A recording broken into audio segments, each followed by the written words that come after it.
My name is Hannah Russo, and by the time everything finally snapped, I was 7 months pregnant, exhausted in ways I didn't know a human body could be exhausted, and too sick to understand that the world I thought I was building had already started to rot from the inside. It was one of those North Carolina July nights where the heat sticks to your skin like a second layer. The kind of heat that makes the air feel heavy, like you're breathing through warm syrup. I was lying on the couch because the bed had become impossible. My hips ached. My back felt like it was splitting.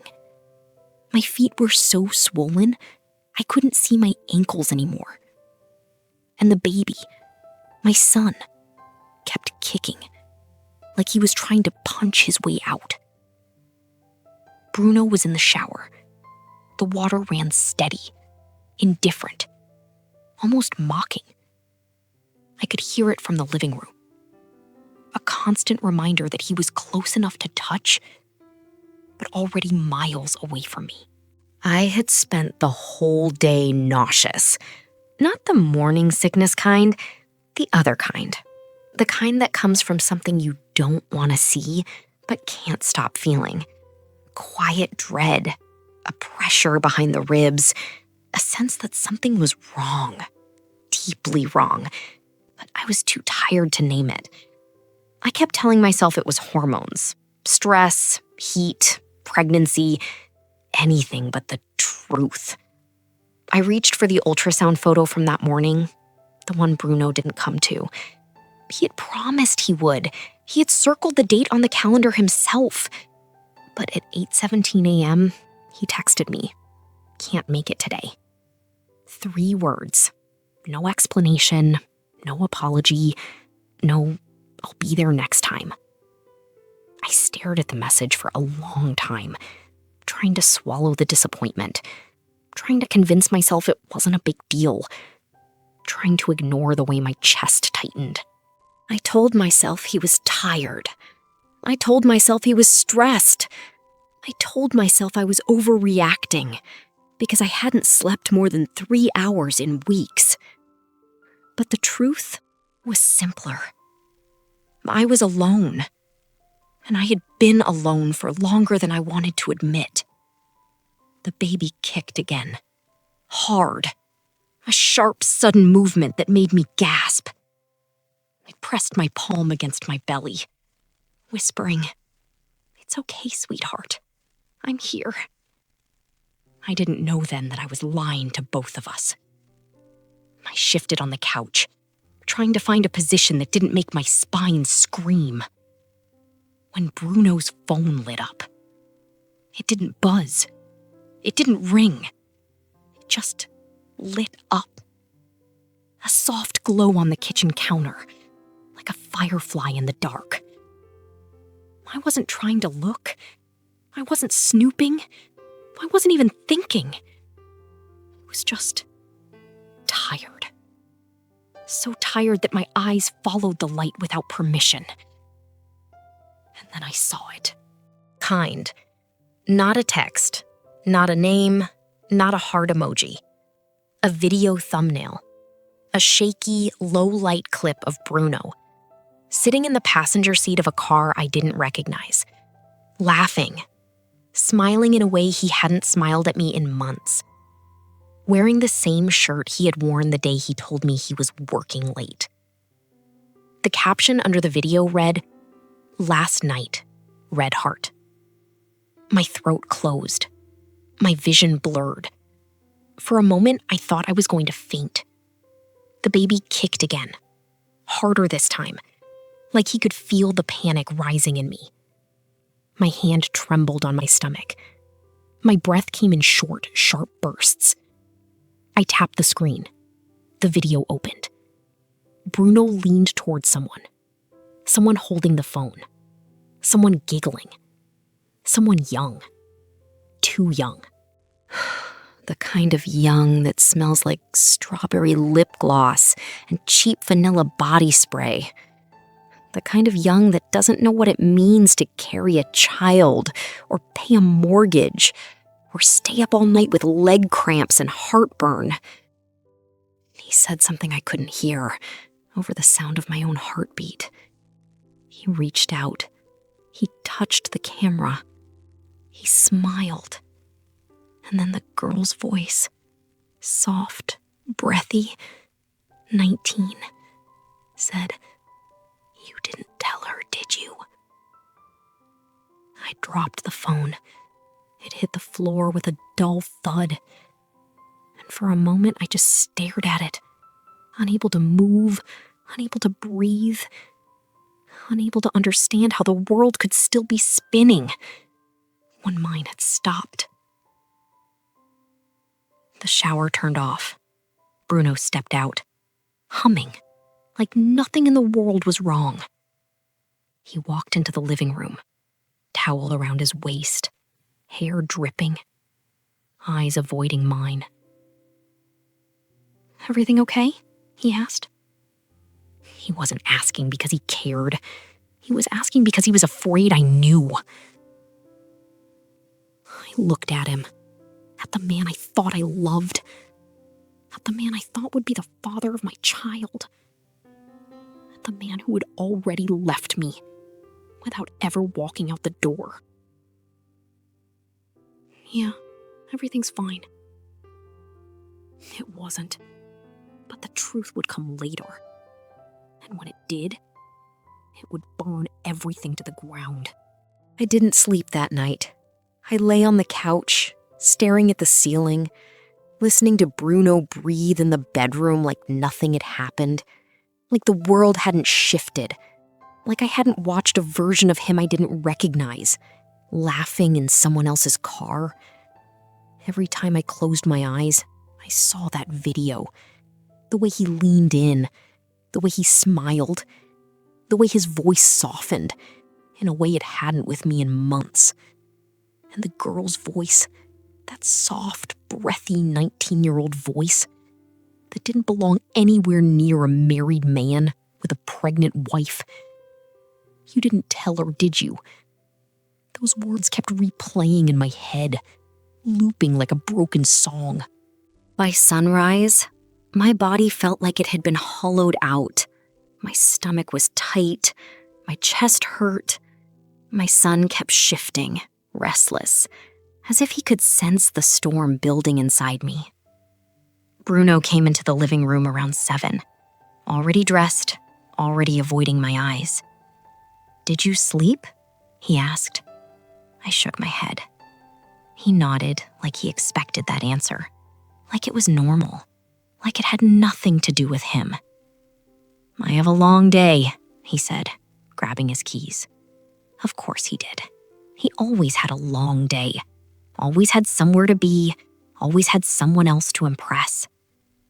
He kissed the top of my head, a gesture so mechanical, it felt like a parody of affection. And then he walked out the door. The moment it closed, I exhaled a breath I didn't know I'd been holding. The house was silent. Too silent. The kind of silence that makes you hear things you've been ignoring. I looked at the ultrasound photo on the coffee table. The tiny profile, the curve of the nose, the faint outline of a hand. He should have been there. He should have seen it. He should have cared. But he didn't. And suddenly, all the little things I had brushed aside started coming back, one by one, like puzzle pieces I had refused to assemble. The night he came home smelling like cheap vanilla, the mornings he left early without explanation, the evenings he claimed he was too tired to talk, the way he flinched when I asked simple questions, the way he guarded his phone, like it was a second heartbeat. I had blamed myself, my hormones, my exhaustion, my insecurities. But now I saw it clearly. He hadn't been drifting away. He had been walking towards someone else. I stood up slowly, holding my belly, feeling the weight of my son pressing against my ribs. My legs trembled. My head spun. But I walked to the kitchen anyway. Bruno's phone wasn't there anymore. He had taken it with him. Of course he had. I leaned on the counter, breathing through the ache in my back, trying to steady myself. I wasn't ready to confront him. Not yet. Not without knowing how deep the betrayal went. I needed clarity. I needed truth. I needed to understand the shape of the wound before I could decide how to survive it. So I started with the only thing I had. The version of Bruno I used to know. The man who cried when we found out we were pregnant. The man who held my hair back during the worst weeks of morning sickness. The man who promised he would never be like his father. Cold, distant, unfaithful. I clung to those memories like lifelines, even as they cut into my hands. Because the truth was becoming impossible to ignore. The man in that video wasn't the man I married. And maybe he never had been. I spent the rest of the morning moving slowly through the house, touching objects that suddenly felt foreign. His jacket on the chair, his coffee mug on the sink, his cologne on the dresser. Everything felt like evidence. Everything felt like a lie. By noon, the heat had become unbearable. I opened the windows, hoping for a breeze. But the air outside was just as heavy. I sat on the edge of the bed, rubbing my swollen ankles, trying not to cry. Crying felt dangerous, like if I started, I wouldn't be able to stop. I picked up my phone and opened the calendar. The next ultrasound was in 2 weeks, a big one, the one where they check growth, position, heartbeat. I stared at the date. Would he come this time? Would he pretend again? Would he lie again? Or would he be with her? The thought made my stomach twist. I pressed a hand to my belly. My son shifted. Slow and heavy, like he was trying to find space in a world that suddenly felt too small. "I'm sorry," I whispered. "I'm so sorry." I wasn't apologizing for him. I was apologizing for me, for not seeing it sooner, for not protecting us, for believing in a man who had already chosen someone else. The afternoon passed in a blur. I tried to eat, but couldn't. I tried to rest, but couldn't. Every sound made me jump. Every shadow felt like a warning. When Bruno finally came home that evening, he walked in with a smile that didn't reach his eyes. "Long day," he said, dropping his keys. I nodded. He kissed my cheek. His lips were cold. And in that moment, I knew something with absolute certainty. Whatever life we had before, it was gone. And the part of me that still hoped he would come back was dying a little more every time he walked through the door, pretending nothing was wrong. Bruno didn't notice anything that night. Or maybe he did, and he simply didn't care. He moved around the house with the same distracted rhythm he'd had for weeks, humming under his breath, checking his phone every few minutes, pretending he wasn't doing exactly that. I watched him from the couch, my hand resting on my belly, feeling my son shift beneath my skin. Every movement felt heavier now. Every breath felt tighter. I wasn't angry yet. Not fully. Not in the way anger eventually comes. Sharp, clean, clarifying. This was something else. A slow, suffocating pressure. A realization that the life I thought I was living had been quietly replaced by something I didn't recognize. Bruno sat at the table, scrolling through his phone, the screen lighting up his face. He tilted it away from me, a small, instinctive movement. He probably didn't even realize he was doing it. But I saw it. And once you see something like that, you can't unsee it. "Do you want dinner?" I asked, my voice thin. He shook his head. "Already ate." "When? Where? With who?" I didn't ask. I didn't trust myself to hear the answer. He stood up, stretched, and walked toward the bedroom. "I'm exhausted," he said. I almost laughed. Exhausted. He had no idea what the word meant. When he disappeared down the hallway, I stayed where I was, staring at the empty chair he'd left behind. The silence in the house felt different now. Not peaceful, not quiet, hollow. I tried to stand, but my legs trembled. The weight of the day, the heat, the pregnancy, the truth, it all pressed down on me at once. I held onto the arm of the couch until the dizziness passed. I needed answers, not guesses, not suspicions, not the half-formed fears that had been gnawing at me for weeks. Real answers. I walked slowly to the bedroom. Bruno was already in bed, turned away from me, breathing evenly. Too evenly. The kind of breathing people fake when they want to avoid a conversation. I sat on the edge of the mattress, my back aching, my belly tight. I watched the rise and fall of his shoulders, the familiar shape of him under the blanket, and felt something inside me fracture. This was the man I had chosen, the man I had trusted, the man I had believed would be my partner, my support, my family. And he was lying next to me like a stranger. I lay down carefully, trying not to disturb him, though I knew he wasn't asleep. My son shifted again, a slow roll beneath my ribs, and I pressed my hand to the spot. "I'm here," I whispered. But even that felt uncertain now. I closed my eyes, but sleep didn't come. My mind kept replaying the video, the smile, the voice, the words. Every detail felt sharper in the dark. By morning, I felt like I had aged years. Bruno got up early, moving quietly, avoiding my gaze. He grabbed his keys, his wallet, his phone. "I'll be home late," he said. Of course he would.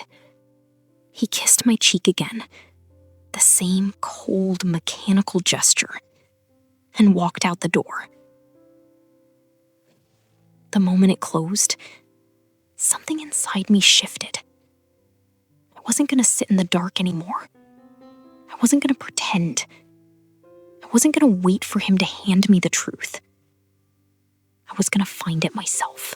I walked to the kitchen, holding my belly with both hands, breathing through the ache in my back. I opened the drawer where we kept the bills, the receipts, the paperwork. I didn't know what I was looking for. I just knew there was something to find. The first thing that caught my eye was a credit card statement. I unfolded it slowly, my hands trembling. There were charges I didn't recognize. Restaurants we'd never been to. Gas stations on the other side of town. A hotel. A hotel. My throat tightened. I checked the date. It was the same night he told me he was working late. I pressed a hand to my mouth, trying not to make a sound. My son kicked, startled by the sudden tension in my body. "I'm sorry," I whispered again. I kept digging. More receipts, more charges, more lies. A pattern began to form. A map of betrayal. A timeline of nights he hadn't been where he said he was. I sat at the table, surrounded by papers, my heart pounding, my breath shallow. This wasn't a mistake. This wasn't a moment of weakness. This wasn't something that just happened. This was deliberate, planned, sustained. He had built an entire second life, while I was building a human being. I leaned back in the chair, my hand on my belly, my eyes burning. The house felt different now. Not hollow, contaminated. Every object, every corner, every memory felt touched by something rotten. I wasn't imagining things. I wasn't hormonal. I wasn't overreacting. I had been right all along, and the truth was only beginning to show itself. The days that followed felt unreal, like I was moving through a house built out of fog.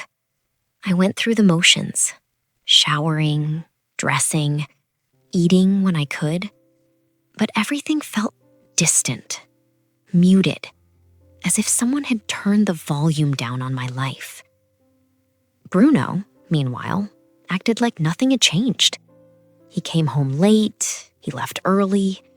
He kept his phone glued to him like a second spine. He smiled at me with that same hollow expression, the one that didn't reach his eyes. But the difference now was simple. I wasn't pretending anymore. I watched him. I studied him. Every gesture, every pause, every lie disguised as routine. And the more I watched, the more I saw. He wasn't nervous.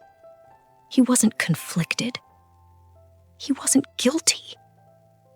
He was comfortable. Comfortable in the double life he had built. Comfortable in the belief that I was too tired, too sick, too overwhelmed to notice. Comfortable in the assumption that I would never leave. And maybe he was right. At least for now. Because I wasn't ready to confront him. Not yet. Not without knowing exactly how deep the betrayal went. The opportunity came sooner than I expected. My sister, Elena, insisted on throwing a small baby shower. Nothing extravagant, just family, a few friends, some food, some decorations. I didn't want it. I didn't want to sit in a room pretending everything was fine while my life was quietly collapsing. But saying no would raise questions, and I wasn't ready for questions. So I agreed. The morning of the shower, I stood in front of the mirror, trying to recognize myself. My face was puffy. My eyes were tired. My belly felt impossibly heavy. I looked like a woman carrying more than a child. Bruno walked in while I was adjusting my dress. "You look nice," he said. I didn't respond. He stepped closer, placing a hand on my shoulder. "You okay?" I nodded, even though we both knew it wasn't true. He kissed my cheek, the same cold gesture as always, and walked out of the room. I stared at my reflection again, at the woman who had once believed she was loved, at the woman who had once believed she was safe. I didn't feel safe anymore. Not with him. Not with the truth I was carrying alone. When we arrived at my sister's house, the living room was decorated with soft blues and whites. Tiny paper clouds hung from the ceiling. A banner read, "Welcome, baby Russo." Everyone smiled when they saw me. Everyone hugged me gently, careful of my belly. Bruno played the part perfectly. He held my hand, he rubbed my back, he told everyone how excited he was, how ready he felt, how much he loved me. I watched him perform, and something inside me went cold. He was good at this. Too good. The lies fit him like a tailored suit. My sister handed me a plate of food I couldn't eat. My mother asked if I was sleeping. My aunt asked if the nursery was ready. I nodded. I smiled. I lied. Because telling the truth in that room would have shattered everything. Halfway through the afternoon, Bruno stepped outside to take a call. I watched him through the window. He walked to the far end of the yard, turning his back to the house, lowering his voice. I didn't need to hear the words. I already knew who he was talking to. My son kicked, hard, as if reacting to the tension in my body. I pressed a hand to my belly, breathing slowly. My sister handed me a plate of food I couldn't eat. My mother asked if I was sleeping. My aunt asked if the nursery was ready. I nodded. I smiled. I lied. Because telling the truth in that room would have shattered everything. Halfway through the afternoon, Bruno stepped outside to take a call. I watched him through the window. He walked to the far end of the yard, turning his back to the house, lowering his voice. I didn't need to hear the words. I already knew who he was talking to. My son kicked, hard, as if reacting to the tension in my body. I pressed a hand to my belly, breathing slowly. My sister handed me a plate of food I couldn't eat. My mother asked if I was sleeping. My aunt asked if the nursery was ready. I nodded. I smiled. I lied. Because telling the truth in that room would have shattered everything.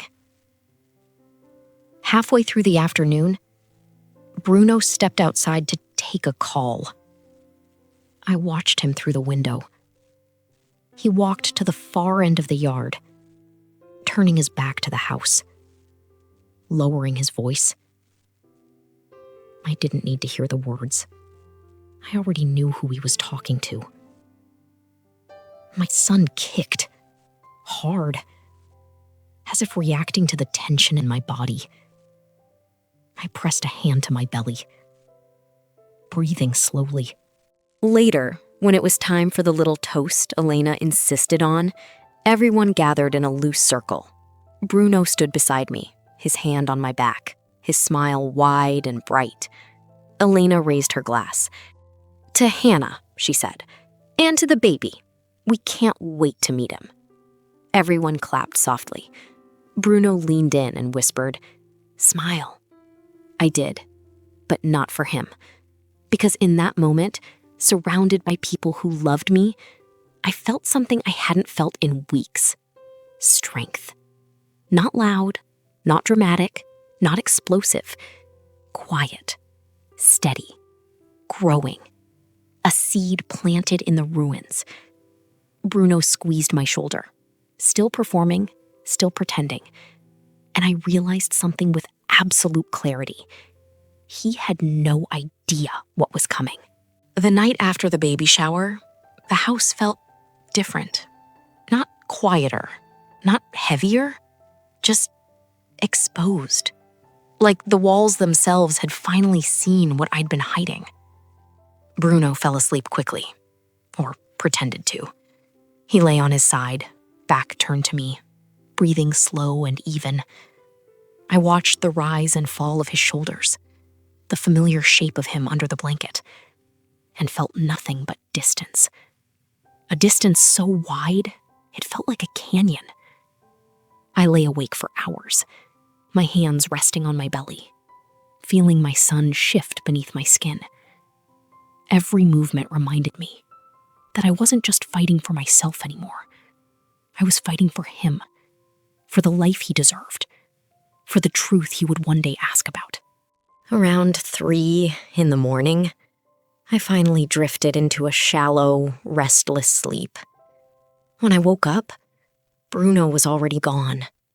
No note, no message, No explanation. Just absence. I sat on the edge of the bed, breathing through the ache in my back, and realized something simple and devastating. He didn't care if I knew. He didn't care if I suspected. He didn't care if I hurt. He cared about her, the 19-year-old girl, with strawberry lip gloss and a voice soft enough to make him forget, the woman carrying his child. I stood up slowly, holding my belly, and walked to the kitchen. The sunlight was harsh, unforgiving, illuminating every corner of the house I had once loved.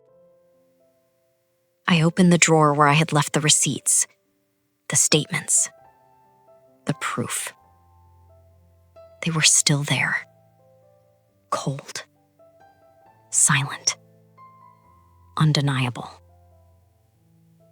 I spread them out on the table, one by one, creating a timeline of betrayal. Hotel charges, gas stations across town, restaurants we had never visited together, nights he claimed he was working late, days he said he was too tired to come to appointments, moments he had chosen her over me, over us, over the child growing inside me. I pressed a hand to my mouth, trying to steady my breathing.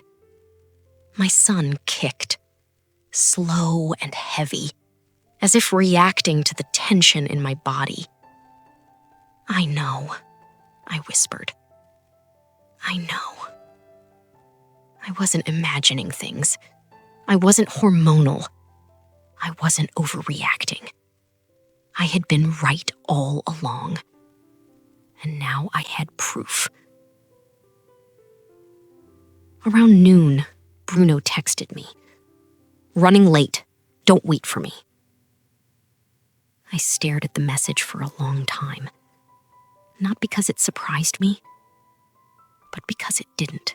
I put the phone down and walked to the bedroom. I opened the closet. His clothes hung neatly, untouched, smelling like cologne and lies. I reached for one of his shirts, the one he wore in the video. The fabric felt cold in my hands. I held it for a moment, then let it fall to the floor. I wasn't going to confront him yet. Not like this. Not with just anger. Not with just pain. I needed something stronger. Something undeniable. Something that would make him face what he had done. I needed the truth. In full. So I grabbed my keys, my phone, and my courage, and walked out the door. The heat outside was suffocating, but I kept moving. Slowly, carefully, determined. I drove across town, following the pattern I had pieced together from the receipts. Gas station, restaurant, hotel. The hotel was small, tucked behind a row of trees, discreet in a way that made my stomach twist. I parked across the street and sat there for a long time, breathing through the tightness in my chest. I didn't know what I expected to find. I didn't know what I hoped for. I just knew I needed to see it with my own eyes. After a few minutes, I stepped out of the car, holding my belly, moving slowly toward the entrance.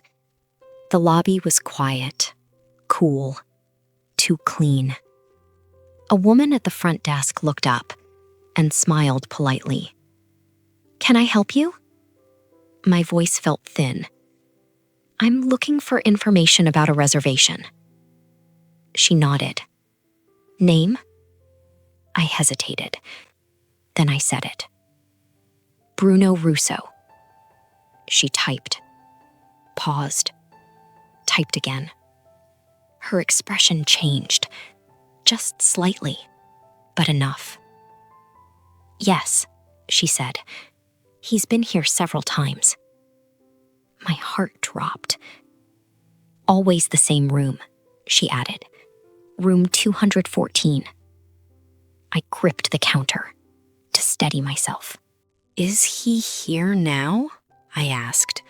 She checked the screen. "No, but he checked out this morning." This morning? The same morning he left without a word. The same morning he kissed my cheek and told me he'd be home late. The same morning he walked out of our house and into hers. I thanked her, though I don't remember how. I walked back to my car. The world felt tilted, unsteady, wrong. I sat behind the wheel, breathing through the pain in my chest, the tightness in my belly, the weight of the truth pressing down on me. My son shifted again, slow and heavy.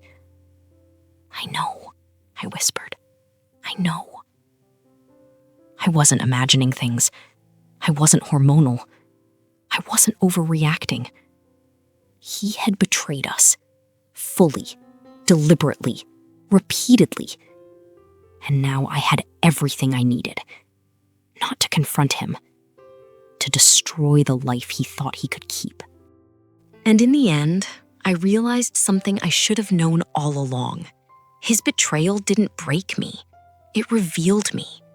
It showed me the woman I became the moment I chose myself and my son over the ruins he left behind.